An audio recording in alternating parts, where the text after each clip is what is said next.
फर्जी फर्मों की आंधी में सरकार का करोड़ों का नुकसान। मेरठ का अखलाक और शाहजहांपुर का दानिश कबाड़ी सलाखों के पीछे।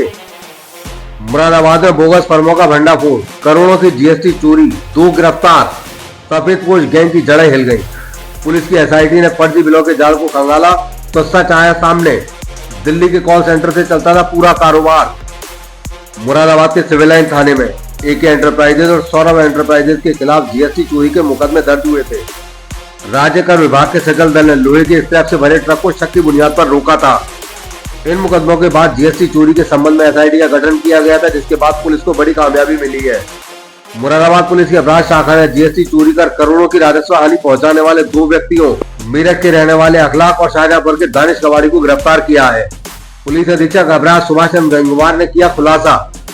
चोरी का पैसा, चोरी के दस्तावेज और एक बड़ा नेटवर्क जो नौकरी के नाम पर लोगों के आधार चुराता था। मामले की और अधिक जानकारी देते हुए पुलिस अधीक्षक अपराध ने बताया कि सफेदपोश गिरोह के बाकी लोग फरार हैं। जल्दी पूरे रैकेट का होगा पर्दाफाश। इस मामले में गिरफ्तार किए गए लोगों के पास से मोबाइल फोन, दर्जनों एटीएम कार्ड, आधार कार्ड, फर्जी दस्तावेज बरामद हुए हैं। मुरादाबाद पुलिस की बड़ी कार्रवाई, करोड़ों की जीएसटी चोरी का भंडाफोड़, फर्जी फर्मों के जाल को तोड़ने की तैयारी, राजस्व को नुकसान पहुंचाने वालों पर कसेगा शिकंजा। लेकिन सिस्टम की खामियों को भी दूर करना होगा, वरना ये खेल यूं ही चलता रहेगा। देखिए, बोगस फर्म बनाकर फर्जी बिलों पे जीएसटी कर चोरी के संबंध में जीएसटी डिपार्टमेंट की तरफ से कई अभियोग पंजीकृत कराए गए थे। उसमें एसआईटी का गठन हुआ है और उस एसआईटी को आज बड़ी सफलता मिली है।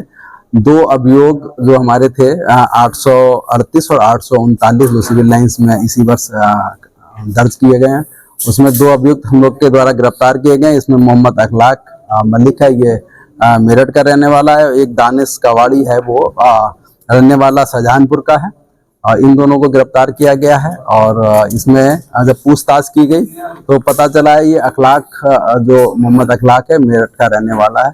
ये पहले बिल बैलेंसिंग का काम करता था और उसकी एक मुलाकात शाहिद से होती है। तो शाहिद ने कहा कि देखो, ऐसा है कि फर्जी बिल कर जो बोगस फर्में हैं उसमें हम लोग फर्जी बिल बना के एक अच्छा पैसा कमा सकते हैं।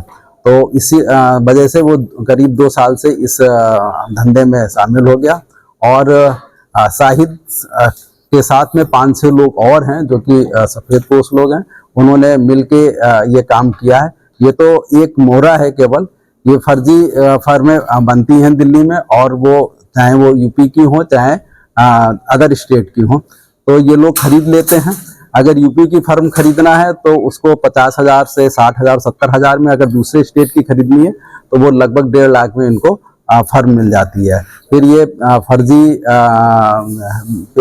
ई-वे बिल जारी करते हैं और वो जाके दूसरी जगह माल उतरता है, नहीं भी उतरता है, और फिर इस तरह से वो आईटीसी का क्लेम लेते हुए जो राजस्व की बहुत बड़ी हानि कर रहे हैं। इनमें आज गिरफ्तारी की गई है और इसके पास से हम लोग को मोबाइल फोन, एटीएम और डायरी वगैरह मिली है, जिसमें काफ़ी अच्छा उसमें पूरा डॉक्यूमेंटेशन है और पुलिस इसमें बाकी लोग की तलाश में है। जल्दी इसमें बाकी भी गिरफ्तारी सुनिश्चित की जाएगी। मुरादाबाद जीएसटी विभाग द्वारा एक लोहे की गाड़ी स्क्रैप पकड़ी गई थी और अब तक जो जांच में आया, कितने रुपए का चूना ये राज्य सरकार को कर के रूप में लगा चुके हैं। देखिए, जो अभी साहिद से बातचीत की है उसने ये बताया है कि 4 से 5 करोड़ के लगभग उसने कमा लिया है। अब ये केवल इस एक मुलजिम का कहना है, बाकी जो पूरी और टीम है उसमें ये भी हो सकता है कि साहिद जैसे बहुत से लोग हों जो कि और फर्में दूसरी फर्में खरीद के और अलग तरीके से कर रहे हों। तो ये तो केवल एक बंदे के जो हम लोग पकड़े हैं उससे ये निकल के आया है। अब इसमें जो चोरी का जहां तक सवाल है तो वो मुझे लगता है कि 1000 करोड़ के लगभग तो होगी ही होगी, क्योंकि अगर हम लोग इसमें मिक्सिंग कर लेंगे तो लेकिन ये सब बाकी जो लोग गिरफ्तार होंगे उसी में हम लोग को पता चल पाएगा। जो है एके एंटरप्राइजेज अंकित कुमार थे, उनसे क्या लिंक है? देखिए, मैंने ये बताया कि फर्जी फर्में बनती हैं। ऐसा है कि दिल्ली में बहुत से ऐसे लोग होते हैं जिनको नौकरी पानी है या लोन लेना है, उस ऐप के माध्यम से वो लोग जो अननोन व्यक्ति होते हैं उनके आधार कार्ड, पैन कार्ड ले लेते हैं और उसी से फर्म जनरेट हो जाती है। उस फर्म जनरेट होने के लिए उन्हें ओटीपी की जरूरत पड़ती है, क्योंकि वो जो लोग ये अंकित हैं या सौरभ हैं, ये दोनों ही व्यक्ति की अपनी फर्म नहीं है।